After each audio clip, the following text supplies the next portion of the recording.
Hello team, welcome to another ATP Geopolitics video with myself, Jonathan MS Pearce, Ukraine War News Update, second part thereof for the 24th of March 2025. We're going to start with some news that the Australian M1 Abrams tanks, I think 49 of them that were pledged, there's been an issue with getting them delivered to Ukraine. ABC News reported this.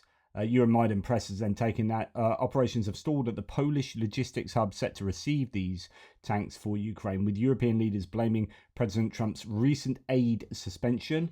The Euromaidan Press explains that the tanks donated to Ukraine face possible complications after Trump's recent temporary freeze on military assistance to Kyiv. ABC News reports Ukraine's defense minister is scheduled to visit Canberra soon to discuss Australia's ongoing support. Quote, amid the ongoing invasion of Ukraine, the Trump administration suspended all intelligence sharing military aid for Kyiv for 2 weeks in early March, pressuring Ukraine on peace talks with Russia.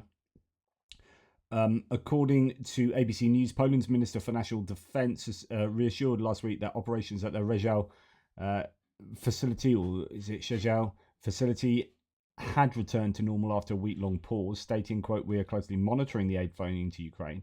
An American official speaking on condition of anonymity to ABC News revealed that the US government had warned Australia last year against donating the aging M1A1 tank, citing the high logistical costs and challenges of maintaining the vehicles within Ukraine. So it's nothing to do with the US at that point going, no, don't do this because we don't want you to for some ideological reason, but actually they're just going to be difficult to maintain. Once you get them there, where are you going to get all the spare parts from, etc., because they need to come broadly from the US. European sources suggest that future of the jointly operated logistics hub in Rzeszów, Poland, which was set up at the onset of the war, is now uncertain due to the recent hostility towards Ukraine from the Trump administration. ABC News reports that over 80% of Western military aid to Ukraine has passed through Polish territory, with a Polog hub in Rzeszów playing a critical role. Recently, several US military logistics units withdrew from the facility, which is expected to receive Australia's 49 Abrams tanks. So in a statement, the Australian Defence Department stated it was working closely with partners, including the US, to enable provision of the M1A1 tanks to Ukraine at the earliest opportunity. And they had previously acknowledged, quote, a number of technology restrictions around the deployment of Abrams tanks, but emphasised that Australia is working with international partners to ensure their eventual deployment in Ukraine. So hopefully it is just a logistical problem and it won't be some kind of ITAR problem. The idea that you know, if you have a product or a product with components made from a different country, the idea that can be difficult to give to a warring nation has been one we've seen a number of times over the course of this war. Switzerland and US as well, you know, I think being potentially difficult in a number of cases, and this could be another one of them. So I hope it is just the logistics of Polish hub rather than something else.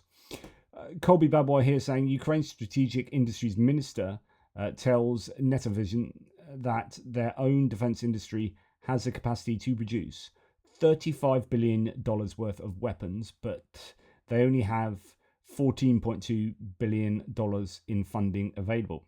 So last year we heard that there was like a $10 billion shortfall difference between potential and actual. Now it's looking like it's $21.3 billion of shortfall. That's because the defense industry, no doubt, in Ukraine has upped its capacity to build much more stuff. But that means that they need much more money to be able to reach that potential. If I understand correctly, this is $11.75 billion from their own budget, with the balance coming from the UK's contribution to the Extraordinary Revenue Acceleration Loan Programme backed by frozen Russian assets. I don't know whether their 2025 budget factored in the rest of the $50 billion in loans that they were to receive from the G7. There may be some additional flexibility if all of those funds aren't already spoken for. Europe really needs to figure this out, though. The Norwegians alone could loan Ukraine $20 billion a year without even blinking. There you go. Okay, so that's an issue. Now let's go on to some of Ukraine's own, in fact, as we kind of hinted at, own defense industry and what they're achieving. So what appears to be the first sighting of a Ukrainian-made Bogdana B, a towed 155mm howitzer using a gun from the S22 with a 47th Artillery Brigade. Okay, what's going on here is, and I actually only mentioned this, was it yesterday or the day before? Saying that actually the people who make the Bogdana have the ability to make a towed version of the self-propelled gun. So the self-propelled gun is a fairly large enough piece of kit. The two S22 Bogdana. Well, it appears that the claim was that there are enough barrels, which is fascinating in itself, because there were speculations that barrels could be hard to come by. They're quite difficult to make, quite time consuming to make, as well as energy intensive. But it appears that they have enough barrels, so that's fantastic. We know that Russia's been cannibalizing a lot of their old stuff in storage to get those barrels to the front. But here, Ukraine have the ability to make their own towed howitzer. That would be super, super useful. Because actually, we are finding out in this war that towed howitzers really are a lot more useful than we thought. We were thinking they're becoming obsolete, that it was all about shoot and scoot. So you fire a couple of rounds, then you get out of dodge because of counter battery fire would detect where you're going to be and can fire back at you within like 3 minutes. So you fire a couple of rounds and scoot off into the distance, never to be seen again, and fire off some more rounds somewhere else. Okay, well, now with all the drones in the air, the scooting part is actually the dangerous thing, and there isn't enough counter battery fire really to cause too much of a problem. So what you really want to do is have a towed howitzer, fire your rounds and do that from a concealed position, and then keep doing that basically, and hope you don't get spotted by a passing reconnaissance drone, which is more likely to spot a moving self-propelled gun. So these towed howitzers are coming back into fashion, you could say. Now, Ukrainians will receive the first domestic Ingvar III armoured vehicles in the summer of this year. They'll already be modified based on the experience of testing in combat conditions. So that's great. And these IMVs, I don't know if this is an MRAP or it doesn't have a V-shaped hull or anything, so it might well be...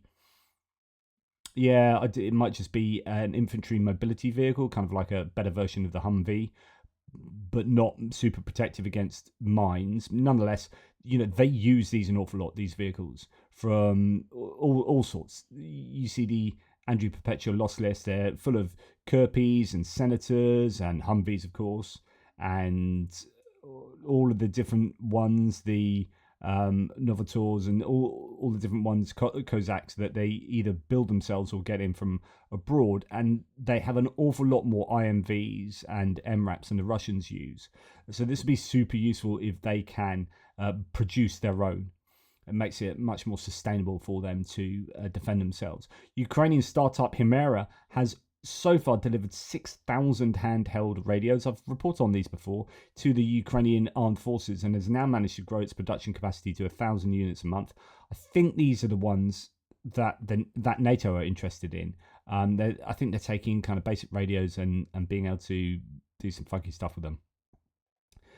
Okay, what else? In Ukraine, there are currently at least 40 private companies that produce ammunition and explosives, says Fedorov. According to him, the number of such productions is growing every month. They are becoming a real hub for military production, aren't they? Ukraine really stepping up. Fabian Hoffman talks about missile. He's got a Substack on missile production. I sent out my latest Substack this morning, revisiting the missile war in Ukraine by examining shifting trends, recent developments, and the possibility of a ceasefire in the sky. Actually, Tochny in their video last night talked quite a bit about the long Neptune that we're going to be referencing in a second, saying it's not really a Neptune missile, it's just complete... It's not like the evolution of the Neptune. It's actually a bit of a difference. It's a different missile from the Neptune, but it's just been called the Long Neptune because I think the original Neptune had some issues. Anyway, so Fabian Hoffman, an expert in this kind of stuff, he summarizes his Substack as follows: massed precision has long defined the tactical level, and it's now clear that both sides have adopted this approach for strikes against targets at operational and strategic depth as well. Quantity appears to be at least as important as, if not more important than quality. That said, a notable qualitative improvement has occurred within the Ukrainian armed forces, reportedly completing a 1,000-kilometer Neptune cruise missile variant. Its greater payload capacity compared to drones could allow Ukraine to engage a broader target set, including semi-hardened infrastructure.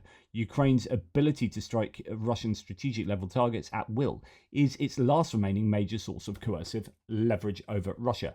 That's why I believe a ceasefire in the sky could hurt Ukraine more than Russia, though it's difficult to fully assess from the outside. Yeah, there are lots of moving parts here. So the Russians at the moment are having greater success with their Shaheeds, getting those through due to the supposedly the chip set that they are procuring from China, enabling them to be more resistant to electronic warfare and interference. So their Shaheeds, they are making them in huge quantities every day and firing them at Ukraine in large numbers every single night. But Ukraine is developing some longer, more precise, more destructive munitions, both in terms of drones and missiles and drone missiles. And they could be on the cusp of using them at a greater multitude. And that's therefore a little bit frustrating that they have to have a ceasefire in the skies when Ukraine could be just about to bring a bunch of stuff online. That's something I've been talking about a number of times. Now, the drone coalition has allocated almost $22 million for Ukraine's reconnaissance drones, and they're expected to be delivered within 3 months. I presume that's the Capability Coalition from abroad, headed by, actually, UK and Latvia. Erland from Tochny says, during Zelensky's visit to Norway, Erland is Norwegian, Ukraine signed a strategic deal with NAMO. So that's a defense manufacturer that does an awful lot of artillery ammunition production. Ukraine's Commission, so he's the guy that used to be in charge of the strategic industries, praised NAMO CEO Morten Brandtzæg for the effort to produce 155mm artillery shells on license from NAMO. So lots of manufacturing of munitions taking place in Ukraine these days. Now, France has resumed production of gunpowder for 155mm projectiles. The gunpowder plant at Bergerac is owned by Urenco, and we have heard that there are bottlenecks in things like cotton and explosive chemicals for the projectiles and for their different like the explosives and the charges as well. Now, Britain, this is seen as a little bit challenging. Britain must pay its fair share into the EU Defence Fund, worth 150 billion euros, if UK arms companies are to benefit from European rearmament. Keir Starmer has been warned. Goodness me, like, I know some of you get really uppity that that I keep mentioning Brexit, but we're getting done for both sides at the moment, right? And this is a direct result of being of Brexit, right? And I just want to explain this to let you know what's going on. It's really important to understand this. So the UK's come out of the EU, and that means that we struggle because we're now not a block of 550 million people. We're a single country of 70 million people. And being much smaller, we are unable to use the muscle we once were, which was a collective muscle. And what has happened is we have come out of the EU and we're going through a massive... In fact, if you look at the news today, the Labour government are in a bunch of trouble because we've got no money, right? And we said we're upping our spending on defence, but now they're looking at maybe taking £500 million from education, free school meals for children, like really controversial things because we're so screwed for money. And we need the economy to go in the right direction. Then what's happened is at the moment we've got a tech tax, right, which is hitting these big American tech companies, for example, and others, so your Amazons and Metas. Now, the US is threatening us with tariffs and is saying that we're going to put more tariffs on you, the UK, if you don't reduce the tech tax. And we are powerless to do anything about that, which means we will lose money from taking money off of taxes, or we lose money from being hit with tariffs. So the US has the UK over a barrel, and the UK is unable to stand up to the US in tariffs. The EU is standing up to the US in tariffs. They're putting retaliatory tariffs on the US, and they can engage in a trade war. We can't engage in a trade war. We just engage in a trade beating, right? Because we're not strong enough on our own. So that's just to give you an understanding. That's happening right now. This whole tech tax thing is a real controversy. It was headline in the Guardian yesterday. This is a big problem. Okay, so you've got that. And then from the EU side, they're saying, right, we're now fundraising. Well, we've got 150 billion euros to spend on our defence industries, but for tooling up Europe. But we know that the UK defence industry is desperate to be involved in taking contracts, but you aren't going to take contracts for this unless the UK or the defence industry or whatever pays into this 150 billion. But the UK, of course, is like skint. And so we're screwed there. So our companies might well miss out because we can't afford to do this. And then they're saying, well, you need to be in a defence pact, which is we want to do to get us closer to Europe. But what I'm trying to tell you is that, you know, all these sunlit uplands of Brexit are just not realisable. And I argued this in public. I debated Brexit back in 2016, 9 years ago now. And one of the things I said is that Leavers cannot win the economic argument. You cannot expect to come out the biggest trade bloc in the world and expect to get better trade deals. You just won't. You won't get inward investment. Who's going to set up in the UK to access 70 million people for free, but then have to pay tariffs to go to sell to the EU to 500 million people? Or would you rather set up in the EU to free access of 500 million people and then pay tariffs to access 70 million people? You will always do the latter. Everyone will do the latter unless we prostitute ourselves to that company to set up here, in which case we won't get any tax revenue and we'll screw up environmental legislation, regulations for them and workers' rights just to attract people because they need to make back the tariffs that they are getting hit by accessing 500 million people. So all this is basic economics, right? Like, you can maybe win the argument on immigration, all these other things, but you aren't going to win on economics. Now, this is really important to understanding how screwed the UK is at the moment. Like, we want to help Ukraine as much as we can, and we have said we're going to put our defence spending up to 2.5, and then 2.7, then 3%, but we don't have the money to pay for that. Now, we need to take some creative looks at who we can tax and what we can do, as in, like, not the consumers, but, you know, windfall tax on people like BP and this and that. But then when these multinational companies have leverage in the US, then they get the US to put pressure on us not to do that, or they're going to put tariffs on us. So it's just a really, really difficult position for the UK. So here we have just another example of how we're kind of caught between a rock and a hard place between the US and the EU. Czechia is willing to contribute troops for a peacekeeping mission to Ukraine, according to Petr Pavel, the president there. Czechia is ready to contribute troops to that, which is something that the UK is keen on, but there are all these issues now between, you know, France and the UK, and not quite sure exactly where we're at the moment. Right, just a couple of things on this divergence. The US moving away from Europe, kind of eschewing Europe to a large degree, and what effects that might have on the defence industry. Italy is suspending Starlink purchases for purchase negotiations with SpaceX amid the Musk controversy. So this does actually seem to be happening.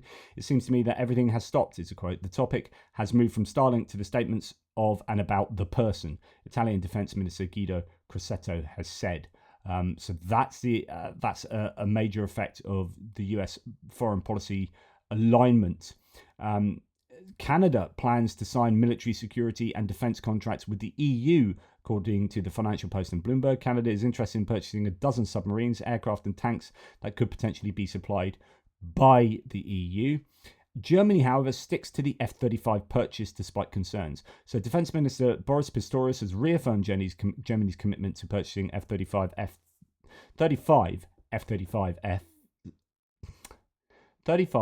F-35 stealth fighters from the United States, despite concerns over dependency on the US military technology under the Trump administration. The €10 billion package covers aircraft, maintenance, spare parts and munitions. Reports on a possible kill switch that could allow the US to disable the jets remotely were dismissed by Germany's defense ministry, stating, "There is no way to shut down the F-35 remotely. And Rheinmetall CEO Armin Papiga warned against cancelling the deal, saying, quote, "We have no comparable alternative. Walking away could harm Germany's reliability in defence partnerships." And here is the issue, and thanks to Thierry for pointing this out, on Touchny last night, they talked about this. This is Colby Badward discussing how the F-35 isn't so obviously just an American thing. I'll leave it to him to express. Obviously, we've seen a lot of European F-35 operators come out and explicitly say that they remain committed to the program.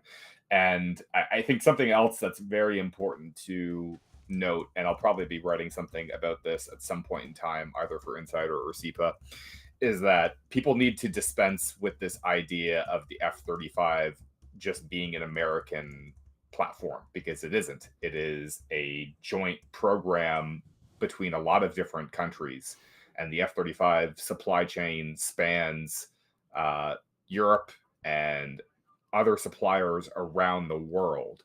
And so this idea that somehow the United States could just cut people out of the F-35 program, well, that would be dismantling the program entirely, because the United States is also reliant on all of these partner countries to provide all of the parts to produce the aircraft and parts to sustain the aircraft fleet.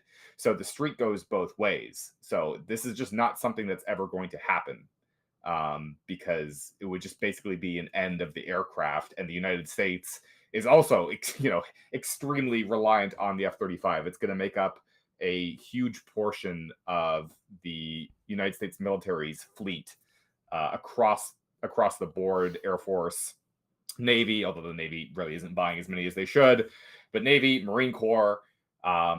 Without F-35, the United States would be relying on, a very small number of F-22s and then a bunch more of, legacy aircraft that are very rapidly aging, already aged out, really. I mean, the U.S. fighter force overall is in severe need of recapitalization still.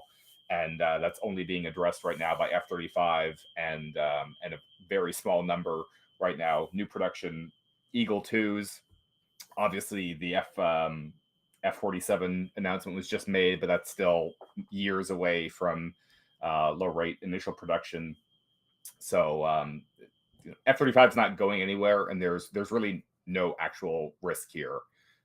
It's just, these concerns are not grounded in any sort of reality. They're based on a total lack of understanding of how the program actually works. And previously, he had been talking about how the capabilities of these are something that Europe doesn't really have. There's no alternative. So the anti-radiation missile capability of the F-35s mean that really Europe needs F-35s to some degree, at the very least. So that's why you might see a number of these countries, although put up a bit of a fuss, end up going for the F-35s anyway. It could be that something like, Canada have kicked up a fuss, and then of course Lockheed Martin have gone back to Canada and said, well, okay, if you still take these, then we'll give more jobs to you. So it could be that there's some leverage to be had there from European nations, as Canada have done. You could go back and say, okay, well, we will buy them if you can make sure that more of the components come from Europe, or more of the manufacturing to some, whatever parts takes place in Europe. I don't know. There is surely some leverage to be had there.